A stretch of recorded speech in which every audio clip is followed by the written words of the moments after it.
120 দিন বাড়িয়েছে, সুবিধা কমানো হয়েছে, এই সুবিধা আমাদেরকে বাড়াতে হবে। আমাদের 3 নম্বর দাবি, ভর্তুকি মূল্য খাদ্য সরবরাহ সহ 1000 টাকা প্যাকেজে চাল, আটা, ভোজ্য তেল, চিনি, খাদ্য সরবরাহ লক্ষ্যে সরকার যে এখন বর্তমান কার্ড দিচ্ছে, আমরা বলবো আমাদের শ্রমিক কার্ড দিতে হবে। আমাদের 4 নম্বর দাবি, এটা আমাদের খুব গুরুত্বপূর্ণ, প্রতি ভর্তুকের গার্মেন্টস হোক আর অন্যান্য সেক্টর হোক, সেটা হচ্ছে বাড়ি ভাড়া। কোথায় কোথায় বাড়িওয়ালারা বাড়ি ভাড়া বৃদ্ধি করে দেয়।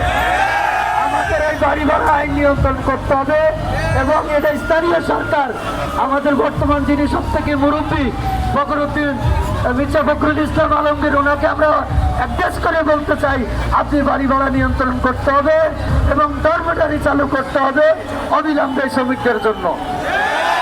আমাদের 5 নম্বর দাবি, আমরা যদি সুস্থ থাকি তাহলে কাজ করতে পারবো, যদি সুস্থই না থাকি তাহলে কাজ করব কিভাবে?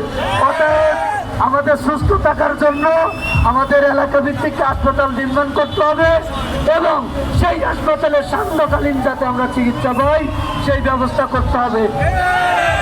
কেননা দিনে আমরা ডিউটি করে হাসপাতালে যে ডাক্তার দেখাতে পারি না, তার জন্যই আমরা বলতেছি আমাদের সান্ধ্যকালীন আমাদের সুচিকিৎসার ব্যবস্থা করতে হবে এবং আমাদের হাসপাতাল নির্মাণ করতে হবে। আমাদের 6 নম্বর দাবি, যে 6 নম্বর দাবি নিয়ে এখন বর্তমান যারা ভুক্তভোগী, ব্ল্যাক লিস্ট শব্দটা অর্থাৎ কালো তালিকা, লাল তালিকা বলে, এই যে কাজটা করে মালিকরা, আপনাদেরকে বের করে দিচ্ছে, টাকা পয়সাও দিচ্ছে, আবার আপনাকে রুটির রাস্তাটা বন্ধ করে দিচ্ছে, এটা বন্ধ করতে হবে। এটা যদি বন্ধ না করা হয়, আমরা এই ঐক্য পরিষদের পক্ষ থেকে বৃহত্তর আন্দোলন ঘোষণা দিতে বাধ্য হব। আমাদের 7 নম্বর দাবি এবং সর্বশেষ দাবি, সর্বক্ষেত্রে দুর্ঘটনা স্কিম ন্যাশনাল EIS চালু করতে হবে।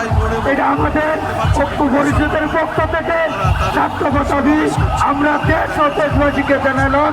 এই বলে এখন আমরা আমার বক্তব্য, এর সাথে কি আপনারা সম্মতি আছেন? আপনারা কি সম্মতি আছেন? এই 7 দফা দাবির ব্যাপারে আপনাদের ঐক্যমত পোষণ করছেন।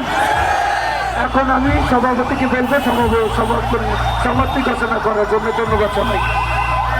প্রত্যেকটি ফেডারেশনের নেতৃবৃন্দকে আন্তরিক ধন্যবাদ জানাই এবং বিশেষ করে আমার শ্রমিক ভাই বোনদেরকে ধন্যবাদ জানাই, যারা আজকে ছুটির দিন, ডবল ছুটির দিন, আজকে শুক্রবার আবার 1 মে, আপনারা কষ্ট করে এসেছেন। আপনাদের এই ত্যাগ, এই কষ্ট আমাদের 7 দফা আদায়ে শক্তিশালী ভূমিকা রাখবে।